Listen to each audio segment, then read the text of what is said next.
محمد رسول الله محمد رسول الله إن الحمد لله نحمده ونستعينه ونستغفره ونؤمن به ونتوكل عليه ونعوذ بالله من شرور أنفسنا ومن سيئات أعمالنا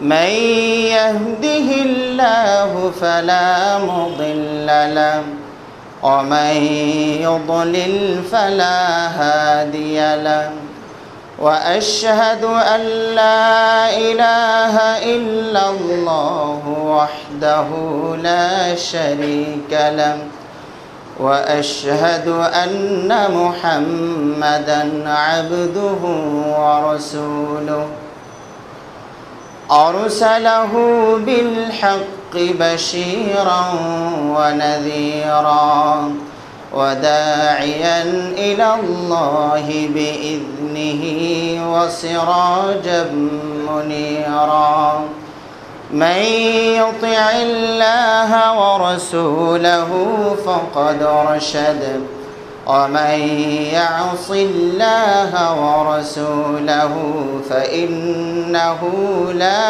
يضر إلا نفسه ولا يضر الله شيئا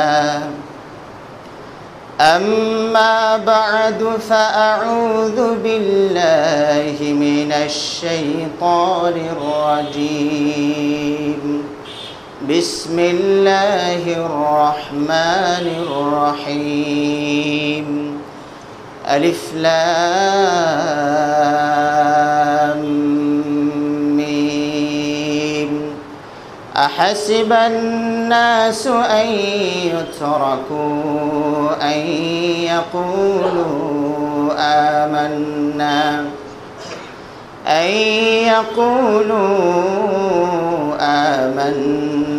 وهم لا يفتنون عن أنس رضي الله تعالى عنه قال قال رسول الله صلى الله عليه وسلم إن عظم الجزاء مع عظم البلاء رواه الترمذي وابن ماجه الحمد لله সমস্ত প্রশংসা যাবতীয় গুণগান মহান আল্লাহ সুবহানাহু ওয়া তাআলার জন্য, যিনি পরীক্ষার মাধ্যমে মুমিনদের ঈমানকে আরো মজবুত করে দেন। সে রব্বুল আলামিনের প্রশংসা জ্ঞাপন করছি আলহামদুলিল্লাহ। অতঃপর অসংখ্য অগণিত অজস্র সালাত ও সালাম শান্তির ধারা বর্ষিত হোক আমাদের প্রিয় নবী বিশ্ব নবী মুহাম্মদুর রাসূলুল্লাহ সাল্লাল্লাহু আলাইহি ওয়াসাল্লামের প্রতি। সমবেত সম্মানিত মুসলিম বৃন্দ, আজকের এই পবিত্র খুতবায় আমি আপনাদেরকে যে বিষয় সম্বন্ধে স্মরণ করে দিতে চাই সে বিষয়টি হচ্ছে বড় প্রতিদান বড় পরীক্ষার সাথে। এটি হচ্ছে একটি হাদিসের অনুবাদ বলা যায়। আল্লাহ নবী সাল্লাল্লাহু আলাইহি ওয়াসাল্লাম বলেছেন, ইন্না ইযামাল জাযা মা ইযামিল বালা। বড় প্রতিদান বড় বালা পরীক্ষা মুসিবতের সাথে। অর্থাৎ একজন মুমিন বান্দা তিনি তার ঈমান যত মজবুত হবে তার পরীক্ষাটা তত শক্ত এবং কঠিন হবে। আমরা দেখি দুনিয়াতেও যারা সমাপনী পরীক্ষায় অংশগ্রহণ করেন তাদের পরীক্ষার প্রশ্নের ধরন, আর ওদিকে যারা মাস্টার্স অথবা ডক্টরেট করছেন অথবা বর্তমানে বিসিএস পরীক্ষা যেটা, এই পরীক্ষার প্রশ্নের ধরন কোনোদিনও এক হবে না। এর মান যেমন পরীক্ষার ধরন তেমন হবে। পরীক্ষার ধরন যেমন তার মান মর্যাদা ওই রকমই বেশি হবে। তো আল্লাহ রাব্বুল আলামিনের কাছে এই মুমিনরাও তেমনই, তারাও বিভিন্ন ক্লাসে পড়াশোনা করে। ইমানের এক ক্লাসে আমরা নেই, 100টা ক্লাসের মতো হয়তো আমরা ভাগ হয়ে আছি। কেউ হয়তো 1 ক্লাসে আছি, কেউ হয়তো 90 নম্বর ক্লাসে, কেউ 98, কেউ 100, আল্লাহই ভালো জানেন তারা কারা। তো এইভাবে ইমানেরও স্তর অনেকভাবে বিভক্ত হয়েছে। আল্লাহ নবী সাল্লাল্লাহু আলাইহি ওয়াসাল্লাম হাদিসে তাই বলেছেন যে জিজ্ঞেস করা হয়েছিল আইয়ুন নাসি আশাদ্দু বালাআন, পরীক্ষার দিক থেকে, বালা মুসিবত আরোপিত হওয়ার দিক থেকে সবচেয়ে বেশি কারা, অর্থাৎ এই পরীক্ষা, শক্ত মারাত্মক পরীক্ষা, বিপদ আপদ কাদের আসে? আল্লাহ নবী সাল্লাল্লাহু আলাইহি ওয়াসাল্লাম উত্তরে বলেছিলেন আল আম্বিয়া, নবী রাসূলগণ, তাদের উপরে সবচেয়ে বড় বড় বালা মুসিবত আসে। সুম্মাল আমসাল ফাল আমসাল, এরপরে ইমানের যাদের স্তর, এরপরে ইমানে যাদের স্তর। তাহলে 1 নম্বর হচ্ছেন নবী রাসূলগণ, যাদের কোনোই দোষ নাই, নিষ্পাপ নির্দোষ, তাদের উপরে কত রকমের বালা মুসিবত, নির্যাতন, জেল, জুলুম, হত্যা সহ কত কিছু সেই নবীদের জীবনে এসে গিয়েছে। কথাটা এই জন্যই বলছি যে আমরা অনেক সময় নিরীহ মানুষ, নির্দোষ মানুষ হ্যাস্ত হলে অনেক সময় হয়তোবা আমরা আল্লাহকেও একটু দোষ দিয়ে ফেলি যে এইটা কি আল্লাহ ঠিক হইল, এই লোকটারে নিয়ে এমন হ্যাস্ত করলো, আল্লাহ কিছুই করলো না। অনেক সময় ইমানের টালমাটাল অবস্থার কারণে অনেক মানুষ হয়তো আল্লাহ সম্পর্কে বিরূপ মন্তব্য করে থাকে। কিন্তু না, আল্লাহ রাব্বুল আলামিন এমনটিই বলেছেন যে আপনি ইমান যেমন হবে আপনার পরীক্ষা তেমন হবে। কোনো দোষ না থাকলেও আপনি কোনো জড়িয়ে যেতে পারেন, কোনো বিপদে পড়ে যেতে পারেন। কারণ আল্লাহ রাব্বুল আলামিন পবিত্র কোরআনে বারবারই কথাগুলো বলেছেন। সূরাতুল আনকাবুত এর 2 নম্বর আয়াতে আল্লাহ রাব্বুল আলামিন বলছেন আহাসিবান নাসু আইয়ুতরাকু আইয়াকুলু আমান্না ওয়া হুম লা ইফতানুন, মানুষরা কি এটা মনে করে যে শুধু এইটুকু বলবে যে আমরা ঈমান এনেছি আর ছেড়ে দেওয়া হবে? ওয়া হুম লা ইফতানুন, তাদেরকে পরীক্ষা করা হবে না? ওয়ালাকাদ ফাতান্নাল্লাযীনা মিন ক্বাবলিহিম, আর ইতিপূর্বে মানুষদেরকে আমরা কঠোর পরীক্ষা নিয়েছি। ফালা ইয়ালামান্নাল্লাহুল্লাযীনা সাদাকু ওয়া লা ইয়ালামান্নাল কাযিবিন, এই জটিল কঠিন পরীক্ষার মধ্য দিয়ে আল্লাহ রাব্বুল আলামিন পরখ করছেন, নির্ণয় করছেন, পার্থক্য করছেন কে সত্যই ঈমান এনেছে আর কে মিথ্যা ঈমান এনেছে। এখানেই প্রমাণ হবে। শুধু দাবিতে ঈমান এনেছি আর ছোটোখাটো বালা মুসিবত আসলেই আমরা টালমাটাল করি, তাহলে তো মুশকিল হয়ে যাবে। ঈমানের অবস্থা তাহলে কীরকম হয়ে দাঁড়িয়েছে? আল্লাহ রাব্বুল আলামিন আরও বিভিন্ন আয়াতে কঠিন কঠিন শব্দই ব্যবহার করেছেন। আম হাসিবতুম আন তাদখুলুল জান্নাহ, তোমরা ভেবেছো যে জান্নাতে চলে যাবে? ওয়ালাম্মা ইয়াতিকুম মাসালুল্লাযীনা খালাউ মিন ক্বাবলিকুম, এখন পর্যন্ত তোমাদের ওইরকম বিপদ আপদ আসেইনি তোমাদের পূর্ববর্তী গণের উপরে যেমনটি এসেছিল। মাসাতহুমুল বাসা, দারিদ্রতা তাদেরকে কষাঘাত করেছে। অর্থ নাই, সম্পদ নাই, খাওয়া নাই, পানি নাই, পিপাসা, ক্ষুধা, নবী রাসূল পর্যন্ত অতিষ্ঠ হয়ে গিয়েছে। দারিদ্রতা তাদেরকে আচ্ছন্ন করেছে। মাসাতহুমুল বাসা ওয়াদ-দাররা, অসুখ বিসুখ, এটা বিপদ ওদিক বিপদ, অর্থ নাই, সম্পদ নাই, বাবা মারা যায়, আত্মীয় মারা যায়, এটা হয় সেটা হয়, এরকম নানান ধরনের বিপদ, যুদ্ধ বিগ্রহ, এটা তো আছেই নবী রাসূলদের জীবনে। ওয়াজুলজিলু, এবং তারা যেন জমিন কম্পন শুরু করে দিয়েছে। আগের যুগের উম্মতদের বিপদটা এতই মারাত্মক ছিল যে আসলে ভূমিকম্প নয়, বিপদের কারণে তার কাছে যেন মনে হচ্ছে সবই যেন টালমাটাল করছে, সবই যেন ঘুরছে, ভূমিকম্পের মতো সব কিছু নড়ছে। বিপদের পরিমাণটা এতই বেশি। হাত্তা ইয়াকুলার রাসূলু ওয়াল্লাযীনা আমানু মাআহু, এমনকি রসুল পর্যন্ত মন্তব্য করে ফেললেন, এমনকি তার সাথে সাথে মুমিনরাও মন্তব্য করে ফেললেন, মাতা নাসরুল্লাহ, আল্লাহর সাহায্য কখন আসবে?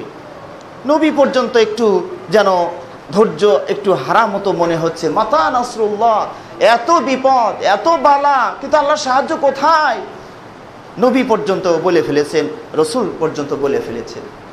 তো আগের যুগের উম্মতদের অনেক বালা মুসিবত এসেছে। আল্লাহ নবী সাল্লাল্লাহু আলাইহি ওয়াসাল্লাম একদিন কাবা ঘরে টেক লাগিয়ে বসে আছে। তখন সাহাবাদের উপরে অনেক নির্যাতন চলছে। বিশেষ করে দাস শ্রেণীর সাহাবা যারা যারা কারো অধীনস্থ সাহাবা, দাস, কৃতদাস, আজাদকৃত দাস, এই ধরনের বিশেষ করে কৃতদাস যারা, তাদের উপরে অকথ্য নির্যাতন চলছে। তখন সাহাবারা আল্লাহ রাসূলকে এসে বলেন, ইয়া রাসূলুল্লাহ আলা তাদউল্লাহ লানা আলা তানসুরুল্লাহ লানা, ইয়া রাসূলুল্লাহ আপনি কি একটু দোয়াও করবেন না আমাদের জন্য? আপনি কি একটু সাহায্য চাইবেন না আমাদের জন্য? আল্লাহ রাসূল তখন উঠে বসলেন, তখন বললেন, তোমরা খুব তড়িঘড়ি করছো বিজয়ের জন্য, খুব তড়িঘড়ি করছো, কিন্তু ইতিপূর্বে যারা ছিলেন তাদেরকে তোমাদের চেয়ে কঠিন নির্যাতন করা হয়েছে, করাত দিয়ে মাথা ফেড়ে 2 ভাগ করা হয়েছে। তোমার আগের উম্মত যারা ছিলেন করাত দিয়ে 2 ভাগ করা হয়েছে, লোহার চিরুনি দিয়ে গা থেকে নিয়ে সারা শরীরের চামড়া গোস্ত সহ এইভাবে আঁচড়ে চামড়া মানে সহ তুলে নেওয়া হয়েছে, শুধু হাড্ডি কটা রাখা হয়েছে। জীবন্ত মানুষের গোস্ত চামড়া লোহার চিরুনি দিয়ে খুলে নেওয়া হয়েছে। কিন্তু তোমরা খুব তাড়াতাড়ি করছো, খুব বিজয়টা তাড়াতাড়ি চাচ্ছ। আল্লাহ নবী সাল্লাল্লাহু আলাইহি ওয়াসাল্লাম এটাও বলেছেন, তবে হ্যাঁ, অচিরে এমন একটা দিন আসবে যে সেই সানা থেকে অমোঘ একটা এলাকার নাম এতদূর পর্যন্ত মুসলিমরা খুব নিরাপদেই বিচরণ করবে, আল্লাহর বিজয় একদিন ইনশাআল্লাহ আসবে। তো সুতরাং বালা মুসিবত এগুলো হচ্ছে মুসলিমদের একটা প্রাপ্ত সম্পদ। এটা দুনিয়াতে বালা মনে হবে, কিন্তু মরলেই তো আল্লাহ রাব্বুল আলামিনের বিশাল সুখময় জান্নাতে চলে যাবে। সুতরাং এই বালা তো আসলে বালা নয়, বাহ্যিক দৃষ্টিতে বালা, কিন্তু এখান থেকে চলে গেলেই তো আল্লাহ রাব্বুল আলামিনের সেই সুখকর জান্নাতে চলে যাবেন। সুতরাং এটা বাহ্যিক দৃষ্টিতে বালা, বাহ্যিক দৃষ্টিতে অপ্রাপ্ত অল্প বয়সে মৃত্যু, কিন্তু আসলে তো এটাই তার জন্য কল্যাণকর। সে তো দুনিয়ার এই ঝঞ্ঝা বিক্ষুব্ধ এই ইমান টালমাটালের অবস্থা থেকে মুক্ত হয়ে হয়তো আল্লাহর ডাকে সাড়া দিয়ে আল্লাহর কাছে মহান প্রতিদান তিনি লাভ করবে। সূরা আল বাকারায় আল্লাহ রাব্বুল আলামিন বলছেন, ওয়ালা নাবলুওয়ান্নাকুম বিশাইইন মিনাল খাউফি ওয়াল জু'i ওয়া নাকসিম মিনাল আমওয়ালি ওয়াল আনফুসি ওয়াস সামারাত ওয়া বাশশিরিস সাবিরিন। আল্লাহ রাব্বুল আলামিন বলছেন, ওয়ালা নাবলুওয়ান্নাকুম, অবশ্যই আমি পরীক্ষা করব তোমাদেরকে। ওয়ালা নাবলুওয়ান্নাকুম বিশাইইন মিনাল খাউফ, একটু ভয় দিয়ে পরীক্ষা করব। কেমন ভয় শুরু হয়ে গিয়েছে, যাও একটু দাড়িটা রেখেছিলাম ওটাও কেটে ফেলেছি, তাও যেন আমারে না ধরে। বা এদের আগে ফেসবুকে এক ভাই একটা সুন্দর একটা কথা লিখেছেন, তুমি বলো দাড়ি রাখলে পুলিশ ধরবে, আমি বলি দাড়ি কাটলে আল্লাহ ধরবে, এখন তুমি কি করবে? কত সুন্দর একটা কথা লিখেছে। মানুষের ব্রেনে এক এক সময় এক একটা কাজ করে। এখন রাখলেই যদি ওনারা ধরেন, কাটলে তোমার আল্লাহ ধরবেন, এখন আপনি কার কাছ থেকে বাঁচতে চাইবেন? আল্লাহু আকবার। কঠিন পরীক্ষা, কঠিন পরীক্ষা। দেখা যাচ্ছে আজকে বর্তমানে এমন একটা অবস্থা সৃষ্টি হয়ে গিয়েছে যে মানুষ তার ঘরের ভিতরে একটা হিসনুল মুসলিম বইটা রাখতেও ভয় পাচ্ছে। এটা কোন জায়গায় রাখবে? মসজিদ মাদ্রাসার দিকে নিয়ে আসতেছে, এটা কি হবে? মসজিদ মাদ্রাসায় দিয়ে দেই, আর যদি তা না দেয় হয়তো বস্তায় ফেলে ডাস্টবিনে ফেলে দিবে বা কোথাও রাখবে। আল্লাহু আকবার, আল্লাহু আকবার, আল্লাহু আকবার। পারলে মনে হয় ইমানটাও খুলে ডাস্টবিনে রেখে দেওয়া যায় একটু, কি না? নাউযুবিল্লাহি মিন যালিক। আল্লাহ রাব্বুল আলামিন আমাদেরকে ধৈর্য দিন, আমাদেরকে বিপদে আপদে ধৈর্য ধারণ করার তৌফিক দান করুন। আল্লাহ রাব্বুল আলামিন আমাদের বিপদ থেকে উদ্ধার হওয়ার তৌফিক দান করুন। সুতরাং এগুলো হবে। ওয়ালা নাবলুওয়ান্নাকুম বিশাইইন মিনাল খাউফ, কিছুটা ভয় তোমাদের ভিতরে থাকবে। নবী রাসূলদের জীবনী পড়ুন, সাহাবাদের জীবনী পড়ুন, দেখবেন তারাও কত শঙ্কার ভিতরে এক জীবন কাটিয়েছেন, কত ভয় ডর তাদেরও ছিল। এই জন্য আল্লাহ কোরআনই বলে দিয়েছেন, ওয়ালা নাবলুওয়ান্নাকুম বিশাইইন মিনাল খাউফ ওয়াল জু, ভয় দিয়ে পরীক্ষা করব, ক্ষুধা দিয়ে পরীক্ষা করব, ওয়া নাকসিম মিনাল আমওয়াল, সম্পদের ঘাটতি দিয়ে পরীক্ষা করব। একসময় অনেক সম্পদ ছিল, এখন আবার নিচের দিকে যেতেই থাকে। ওয়া নাকসিম মিনাল আমওয়াল ওয়াল আনফুস, অনেক আত্মীয় স্বজন ছিল, এখান থেকে অনেকগুলো আল্লাহ নিয়ে চলে গেলেন। ওয়াস সামারাত, ফল ফলাদির কমতি দিয়ে, ত্রুটি দিয়ে, এটাও আল্লাহ পরীক্ষা করব। এইসব পরীক্ষার পরে রব্বুল আলামিন শুভ সংবাদ দিচ্ছেন, অবাশশিরিস সাবিরিন, ধৈর্যশীলদের, সহনশীলদেরকে শুভ সংবাদ প্রদান করুন। আল্লাযীনা ইযা আসাবাতহুম মুসীবাহ ক্বালু ইন্না লিল্লাহি ওয়া ইন্না ইলাইহি রাজিউন, যাদের বিপদ আসলেই তারা বলে নিশ্চয় আমরা আল্লাহর জন্য আবার আল্লাহর কাছেই ফিরে যাব। এই দোয়াটা বেশি বেশি বলে। আমাদের মাঝে অনেক বিপদ হয়ে যাচ্ছে, এটা বিপদ ওটা বিপদ, আমরা শুধু হাহাউতাস করছি, টেনশন করছি, মানে কি করে এটা হলো, কেমনে কেমনে ওটা উত্তরণ করা যায়, কিন্তু দোয়াটা কয়জন বলছি? ওই ইন্না লিল্লাহি ওয়া ইন্না ইলাইহি রাজিউন, এইটা আমরা কতবার বলছি? এটা তো একটা মেডিসিন, এই বিপদের মেডিসিন তো এটা ছিল, কিন্তু এটা তো আমরা মুখ দিয়ে বলছি না। অমুক চ্যানেল বন্ধ হয়ে গিয়েছে, হ্যাঁ এটা কেন হলো, এটা কেন হলো, কি করা যায়, নানান কিছু। কি করা যায়? দোয়াটা বলুন আগে, ইন্না লিল্লাহি ওয়া ইন্না ইলাইহি রাজিউন। যখনই মনে হবে তখনই বলুন ইন্না লিল্লাহি ওয়া ইন্না ইলাইহি রাজিউন। এরপরে আরও যত বিপদ আপদ মনে হচ্ছে সব ক্ষেত্রে ইন্না লিল্লাহি ওয়া ইন্না ইলাইহি রাজিউন বলুন। তাহলে আল্লাহ ওয়াদা করেছেন, শুভ সংবাদ দিয়েছেন, আজ হোক কাল হোক, দুদিন পরে হোক, 10 দিন পরে হোক, 1 বছর 10 বছর পরে হোক, সেই শুভ সংবাদ ইনশাআল্লাহ এসে যাবে। উলাইকা আলাইহিম সালাওয়াতুম মির রাব্বিহিম ওয়া রাহমা, তাদের উপরে রব্বুল আলামিনের রহম আসবে। যারা বিপদের সময় ইন্না লিল্লাহি ওয়া ইন্না ইলাইহি রাজিউন বলবে, তাদের উপরে আল্লাহর রহম আসবে এবং তারা আল্লাহর বিশেষ রহম প্রাপ্ত হবে এবং তারাই হবে সুপথের পথিক, তারাই হবে সুপথের দিশারি। আল্লাহ রাব্বুল আলামিন আমাদেরকে সেই শ্রেণীর অন্তর্ভুক্ত করুন, আমিন। আপনি যদি দেখেন যে পৃথিবীর ইতিহাসে, নবী রাসূলদের ইতিহাসে যদি আপনারা আমরা খুঁজি দেখি, অনেক নিরপরাধ তারাও অনেক অত্যাচার সহ্য করেছেন। ঘটনা একটা হলেও অনেক সময় মাসলাটা ভিন্ন হওয়ার কারণে এক উদাহরণ হয়তো বা একাধিকবার আমাদের মুখে এসে যায়।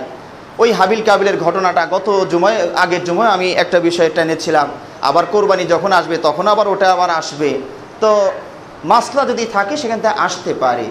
এই যে কাবিল, ইনি কি নিরীহ মানুষ না? এনার কি কোনো অপরাধ ছিল? কোনো অপরাধ ছিল না। কোরবানি দিতে বলেছেন, উনিও দিয়েছেন, বড় ভাইও দিয়েছেন, ছোট ভাইও দিয়েছেন।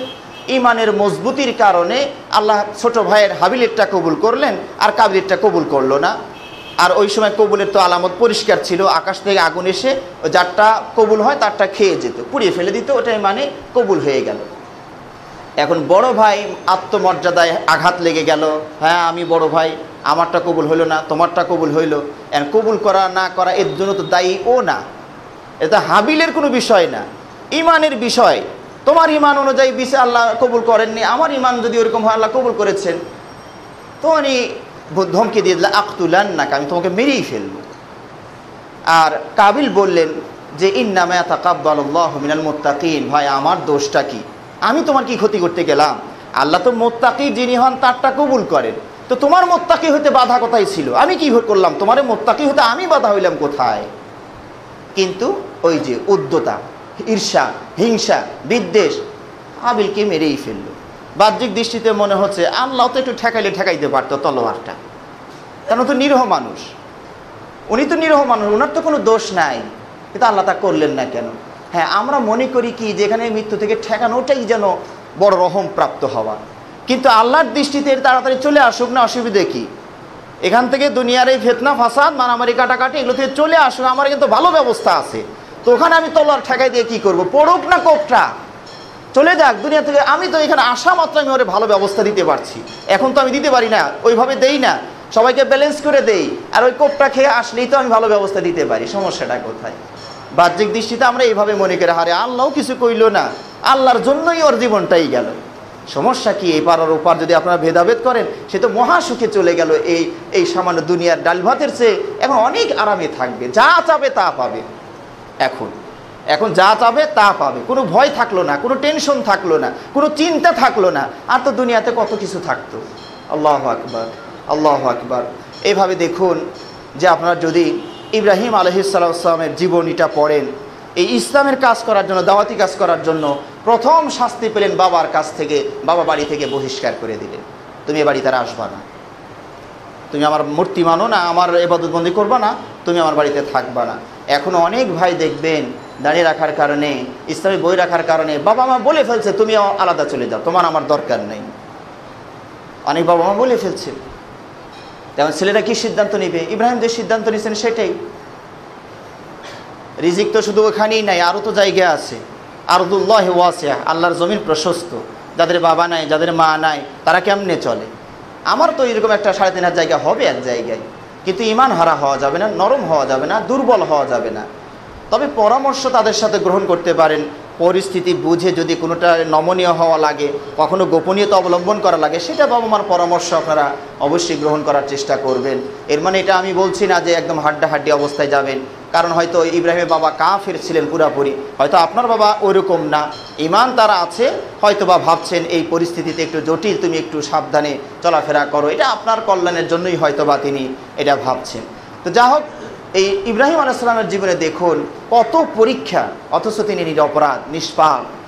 এই পরীক্ষা শেষ হতে না হতেই আবার অগ্নি পরীক্ষা এসে গেল, যেটাকে আমরা রূপক অর্থে ব্যবহার করি যে আগুনে পড়ার মতো পরীক্ষা, এটা আমরা রূপক অর্থে ব্যবহার করি। আরে ভাই, আমার জীবনে একটা অগ্নি পরীক্ষা চলে গেল, এটা আমরা রূপক অর্থে মানে কঠিন বিপদ চলে গেল। কিন্তু ইব্রাহিম আলাইহিস সালামের তো রূপক অর্থে ছিল না, প্রকৃত অর্থেই ছিল যে এটা আগুনের পরীক্ষা, বিশাল বড় অগ্নিকুণ্ডে তাকে নিক্ষেপ করা হচ্ছে, কিন্তু ঈমানে তিনি অবিচল। দোষটা কি? এক আল্লাহর দাওয়াত দিয়েছেন, এই জন্য একজন নবীকে আগুনে পুড়তে হবে, আগুনে পুড়ে মারার ব্যবস্থা করছেন নবীকে। আল্লাহু আকবার। যা হোক, আল্লাহ বিশেষ রহমতে সেখান থেকে তাকে মুক্ত করলেন।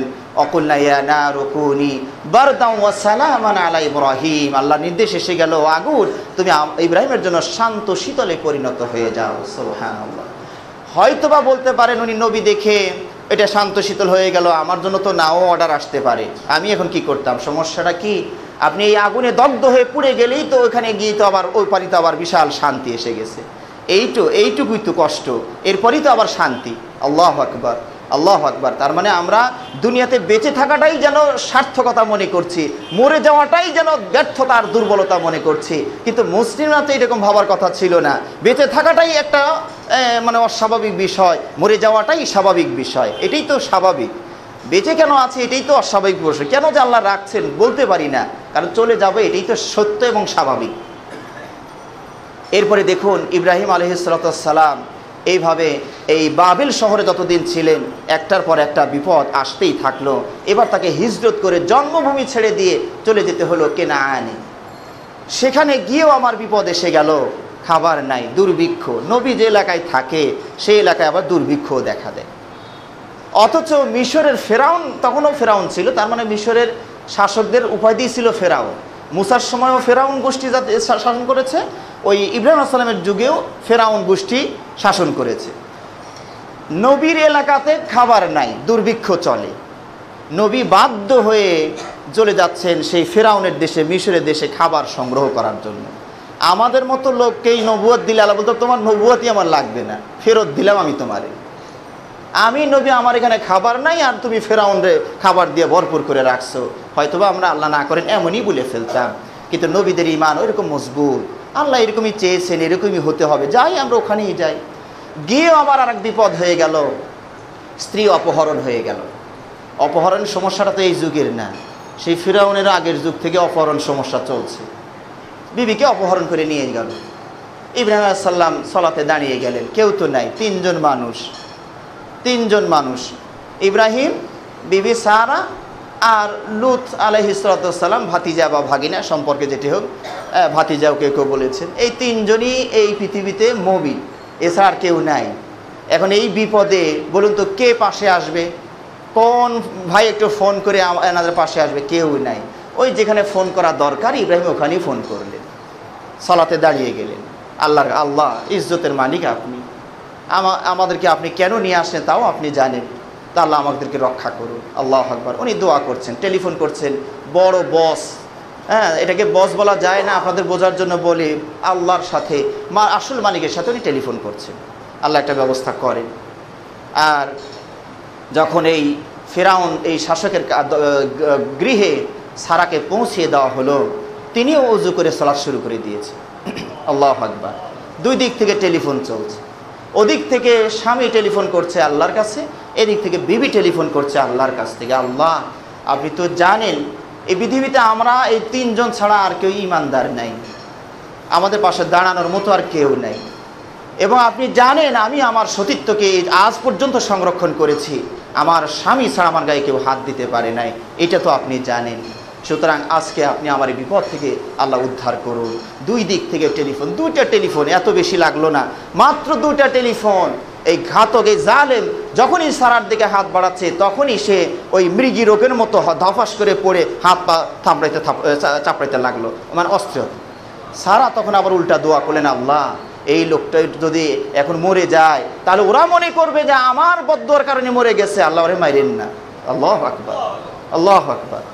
এই বেয়াদবটা আবার সুস্থ হয়ে আমার আক্রমণ করতে যায়, আবার ধপাস করে পড়ে, আবার সুস্থ হয়ে তিনবার করে যখন দেখলো যে না এ তো কিছু হয় না, করা যায় না, তখন সৈন্যদেরকে দোষ দিল, তোমরা একে জিন ভূত নিয়ে এসে আমার ঘরে ঢুকাইছো না, ওটা জিন ভূত হয়ে গেছে, এখন আল্লাহর নিয়ন্ত্রণের মধ্যে চলে গেছে, এটা জিন ভূত।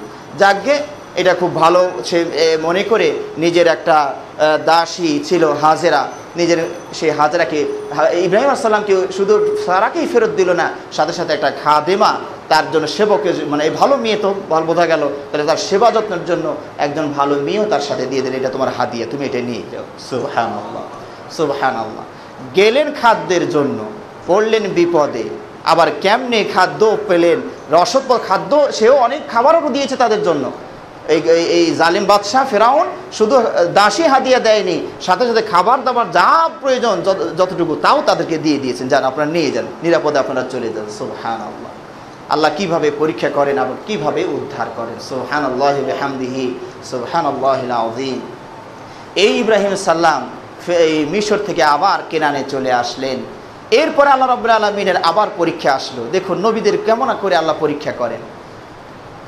সন্তান হতে না হতেই ওই হাজেরাকে পরে সারা, যদিও তার দাসী হিসাবে শাসক তাকে দিয়েছিলেন, এই সারার যেহেতু নিঃসন্তান ছিল, তার কোনো সন্তান ছিল না, তিনি তখন তার এই দাসীটাকে স্বামীকে দান করে দিলেন, যেটা আমি আপনাকে দান করে দিলাম।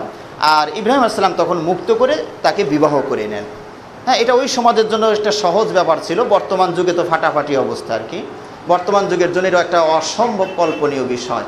তাই এরকম তাদের সাথে বিবাহ হয়ে গেল, সন্তান আসলো, নতুন একটা সন্তান আসলেন, সবাই খুশি, সতীনটাও খুশি, এটাও খুশি, সারাও খুশি, সারারও সন্তান নাই, এত বছর পর প্রায় 80 বছর পার হয়ে যাচ্ছে, দাম্পত্য জীবনে সন্তান নাই, দ্বিতীয় বিয়ের পরে সন্তান আসছে, উনিও খুশি, এই পরিবারটা খুশি। একটু মানে বলা যায় ঔরসজাত কাউকে পাওয়া গিয়েছে। আল্লাহ রাব্বুল আলামিনের পরীক্ষা আসলো যে এই বিবিকে রেখে আসতে হবে বিশাল বড় একটা মরুপ্রান্তর নামক জেলখানায় রেখে আসতে হবে, যে জেলখানার কোনো বাউন্ডারি নেই, ওই জেলখানায় রেখে আসতে হবে। সেটা হলো কাবা ঘরের আশপাশে। কারণ জেলখানা বললাম এই জন্য যে আমাদের দেশের জেলখানাগুলো তো একদিক দিয়ে তো নিরাপদ আছে, চতুর্দিক দিয়ে বেষ্টনে আছে, যে কেউ এসে মারতে চাইলে মারতে পারবে না, আসলে নির্দিষ্ট কয়েকজন এসেই মারবে। আর হাজেরা আর সারা যে ওই হাজেরা যে জেলখানায় গেলেন, ওটার তো কোনো বাউন্ডারি নাই, ও কুকুরও এসে কামড় দিতে পারে, বাঘেও এসে মারতে পারে, সব কিছুই তো এখানে ওপেন থাকলো। তাহলে এই জেলখানাটা বড় বিপদের জেলখানা, অথচ বাউন্ডারি নাই, তবু এটা জেলখানা, কারণ আশপাশে কোনো পাখির কিচির মিচির আওয়াজটাও নেই। আল্লাহু আকবার। সেখানে রেখে আসছিলেন ইব্রাহিম আলাইহিস সালাম। তখন বিবি পিছনে পিছনে দৌড় দিচ্ছেন, স্বামী স্বামী, ইব্রাহিম ইব্রাহিম। ইব্রাহিম পিছনে তাকিয়েও দেখেন না, কারণ দেখার অনুমতি নাই, চলে যাচ্ছেন। বিবি দৌড়াতে দৌড়াতে এসে শুধু একটু বললেন, আপনি কি আমাদেরকে আল্লাহর নির্দেশে রেখে যাচ্ছেন? তিনি শুধু মাথাটা ঝুঁকিয়ে বললেন যে হ্যাঁ, এটাই, বিষয়টা এমন, আমি তোমার রাগ করে অভিমান করে রেখে যাচ্ছি তা না, ওই উপরের নির্দেশ। আল্লাহু আকবার। এই মেয়েটার ঈমান কত মজবুত, এই জনমানবহীন এলাকাতে এই কচি শিশু নিয়ে রেখে যাচ্ছেন, শুধু আল্লাহ রাখতে বলেছেন, মন্তব্য করলেন ইদান লা ইউযায়্যিনাল্লাহ, আল্লাহ আমাদেরকে ধ্বংস করবেন না, তাহলে আপনি যান, অসুবিধা নেই, এখন নিরাপত্তা পেয়ে গিয়েছেন, আল্লাহ রেখে যেতে বলেছেন, যান, আর অসুবিধা নেই। সুবহানাল্লাহ। একটা নারীরও ঈমান কত মজবুত ছিল ওই যুগের। আল্লাহু আকবার। অথচ এই নারী তো সেই নারী যে ফেরাউনের রাজদরবারে ছিল, সে রাজকীয় পরিবেশে ছিল, সে নবীর সোহবতে এসে এখন একটা ভিক্ষুকেরও মান মর্যাদা যেন নাই। ভিক্ষুকও তো 10 বাড়ি চেয়ে নিয়ে খেতে পারতো, তো তাও থাকলো না। আল্লাহু আকবার। দরজায় একটাই থাকলো, সেটা হলো উপরের জন্য, এছাড়া কোনো দরজাও ওটাই। কি ঈমান তাদের ছিল, একজন মেয়ে নারী, তাদের ঈমানটা দেখুন। আল্লাহু আকবার।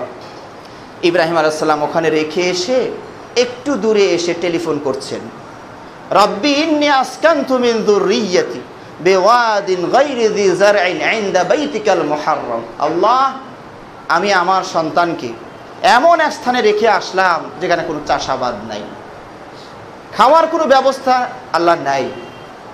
ইনদা বাইতিকাল মুহাররম, আপনার সম্মানিত ঘরের কাছে আমি রেখে আসছি আল্লাহ। আল্লাহ তো দেখছেন কি কোথায় কি হচ্ছে, তারপরে আবার ইব্রাহিম কল করে আল্লাহকে জানাচ্ছে। সুতরাং আল্লাহ কেন রেখে আসছি, তারা ওখানে সালাত পড়বে, আপনার ইবাদত বন্দেগী করবে। সুতরাং আল্লাহ কিছু মানুষের হৃদয়কে ওইদিকে ফিরিয়ে দেন। ওরা তো একা, ওরা ভয় পাবে, ওরা কষ্ট পাবে, কিছু মানুষের হৃদয়কে ওইদিকে ফেরত দিয়ে দেন, যারা তারাও যেন ওখানে গিয়ে একটু বসবাস শুরু করে এবং তাদেরকে ফল ফলাদি দিয়ে আল্লাহ খাবারের ব্যবস্থা করেন। সুবহানাল্লাহ। ইব্রাহিম খাবার পায় না, দূরে যায়, তবু দোয়া করে যাচ্ছেন আল্লাহ ফল দিয়ে। আজও পর্যন্ত মক্কায় কোনো ফল ফলাদের আবাদ না থাকলেও ইব্রাহিম আলাইহিস সালামের ওই দোয়াটা আল্লাহ এমনভাবে কবুল করেছেন যে বিশ্বের যে কোনো ফল ওই মালিক খাওয়ার আগে ওই মক্কাবাসীরা খায়। আল্লাহু আকবার। আমাদের ওস্তাদজিরাই বলেছেন, দেখো আমাদের দেশে ফলের কোনো গাছগাছালি নাই, কিন্তু মালিক খাওয়ার আগে আল্লাহ আমাদেরকে খাওয়ায়। এটা নবীর দোয়া। মদিনা হইলেও আমার নবীর দোয়া, আর মক্কা হইলেও আমাদের নবীর বাবার দোয়া, ইব্রাহিম আলাইহিস সালামের দোয়া। মালিক তো গাছ থেকে ফল পড়ে, কয় গাছে তো আরও আছে, পরেই খাবো, এটা পারছে, এটাকে পাঠিয়ে দেয়, বিক্রি করে দাও, টাকা আসুক। মালিক চিন্তা করে এইটা। তো ওরা বসে বসে আল্লাহ তাদেরকে খাওয়াচ্ছেন। টেলিফোন হয়ে গেল, আল্লাহ রাব্বুল আলামিন ব্যবস্থা করে ফেললেন। ওই যে জমজম কূপ, ঘটনা তো অনেক বড়, আপনারা পড়ে নেবেন, সময় স্বল্পতার কারণে আমি শেষ করে দিচ্ছি। তো এই জমজম কূপের পানির ব্যবস্থা হয়ে গেল, ঘটনার সংক্ষেপ। হ্যাঁ, এরপরে আকাশে পাখি, পানি দেখলে পাখি ওড়ে, পাখি ওড়া শুরু হয়ে গেল। আর ওই এমন দেশ থেকে একটা গোত্র যাচ্ছিল, কোনো এক দেশে যাবে তারা, এখানে ভাবলো যে এখানে মনে হয় পানি পাওয়া যাবে। মেসেজ, আল্লাহ মেসেজ পাঠিয়ে দিয়েছেন আকাশে, পাখি ওড়ে, এটা একটা মেসেজ। তারা ভাবলো যে তাহলে এখানে পানির ব্যবস্থা আছে, পানি না থাকলে পাখি আকাশে উঠতে পারে না। ওই যে ইব্রাহিম আসলামের দোয়া, কিছু মানুষের হৃদয় আল্লাহ ওইদিকে ফেরত দিয়েন, ওইদিকে দিয়ে দিয়েন।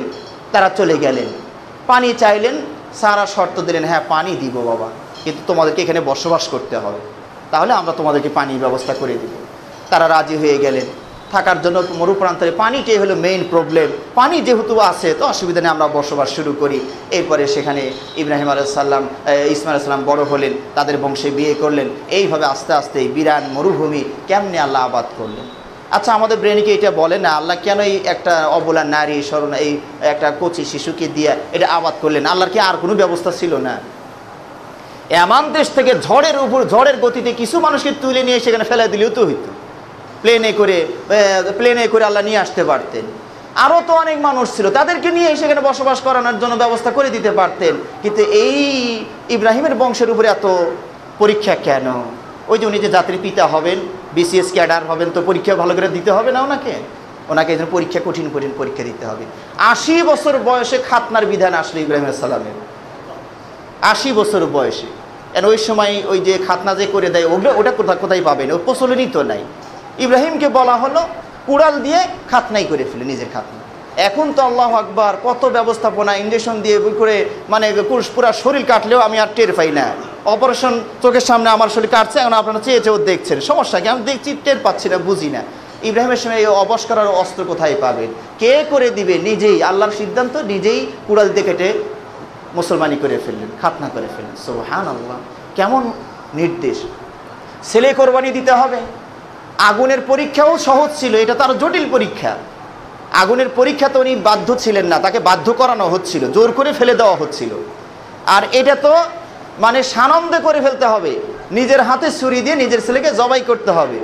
এটা আগুনের চেয়ে বড় পরীক্ষা, আগুনের চেয়ে বড়, এটা রক্তের টান, ওটা আগুনের ভয়। এখানে তার জটিল পরীক্ষা, সেটা তো পাশ করে ইব্রাহিম, কারণ ওই বিসিএস ক্যাডার ওই যুগের। আল্লাহ রাব্বুল আলামিন, সুবহানাল্লাহ সুবহানাল্লাহ। আমি এই ঘটনাগুলো বলে আপনাদেরকে যেটা বোঝাতে চাইলাম যে নবী রাসূলদের তো কোনো দোষ ছিল না, অপরাধ ছিল না, তারপরেও দেখুন কত পরীক্ষা, পলে পলে, স্তরে স্তরে, মানে দিন যায় না, একটার পর একটা পরীক্ষা আসে। এই কটা হয়তো আল্লাহ আমাদেরকে জানিয়েছেন, আল্লাহই জানেন ইব্রাহিমের আসল পরীক্ষা আসলে কতগুলো ছিল। সুবহানাল্লাহ সুবহানাল্লাহ। সুতরাং বিপদে আপদে আমরা আল্লাহর দিকে শরণাপন্ন হই, আল্লাহই ব্যবস্থা করবেন। আল্লাহ যদি আপনার আমার পাশে থাকে, আর পৃথিবীর সব শক্তি যদি একদিকে থাকে, আর আমার আপনার ভয় থাকে না। সুবহানাল্লাহ। আল্লাহ রাব্বুল আলামিন আমাদেরকে সাহায্য করুন। আমিন। ওয়া আখিরু দাওয়ানা আলহামদুলিল্লাহি রাব্বিল আলামিন।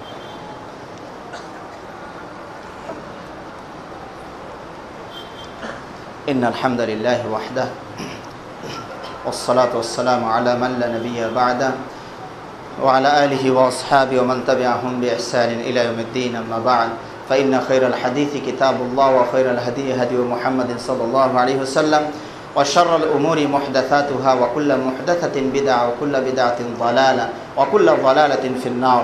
عباد الله رحمكم الله، إن الله يأمركم بأمر بدأ بنفسه فقال في محكم تنزيله إن الله وملائكته يصلون على النبي يا أيها الذين آمنوا صلوا عليه وسلموا تسليما. اللهم صل على محمد وعلى آل محمد كما صليت على إبراهيم وعلى آل إبراهيم إنك حميد مجيد. اللهم بارك على محمد وعلى آل محمد كما باركت على إبراهيم وعلى آل إبراهيم إنك حميد مجيد. اللهم أعز الإسلام والمسلمين، اللهم أعز الإسلام والمسلمين، اللهم أعز الإسلام والمسلمين واخذل الكفرة والفجرة واليهود والمشركين. اللهم دمر ديارهم وشتت شملهم ومزق جمعهم. اللهم انصرنا فإنك خير الناصرين، اللهم انصرنا فإنك خير الناصرين. أذهب البأس رب الناس واشف أنت الشافي لا شفاء إلا شفاؤك شفاء لا يغادر سقما. আল্লাহ রাব্বুল আলামিন আমাদের মাঝে অনেকে অসুস্থ আছেন, আল্লাহ রাব্বুল আলামিন তাদেরকে সুস্থ করে দিন। আল্লাহ রাব্বুল আলামিন আমাদেরকে ঈমানে আরো মজবুতি দান করুন। রাব্বুল আলামিন বিপদে আপদে ধৈর্য ধারণ করার তৌফিক দান করুন।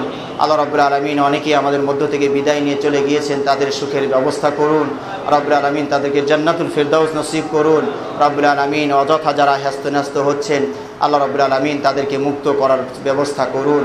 রাব্বুল আলামিন আমাদের দেশ সহ সারা দেশে সারা বিশ্বে শান্তি ফিরিয়ে দিন। আল্লাহ রাব্বুল আলামিন সবাই যেন শান্তিতে বসবাস করতে পারে তৌফিক আল্লাহ আমাদের সবাইকে দান করুন। আল্লাহ রাব্বুল আলামিন সবাইকে আল্লাহ ঈমান আনার তৌফিক দান করুন।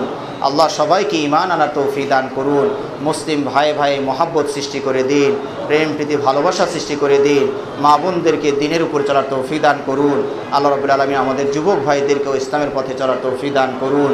সুবহান রাব্বিকা রাব্বিল ইজ্জাতি আম্মা ইয়াসিফুন ওয়া সালামুন আলাল মুরসালিন ওয়ালহামদুলিল্লাহি রাব্বিল আলামিন। লা ইলাহা ইল্লাল্লাহ, লা ইলাহা ইল্লাল্লাহ, লা ইলাহা ইল্লাল্লাহ, মুহাম্মাদুন রাসূলুল্লাহ, মুহাম্মাদুন রাসূলুল্লাহ।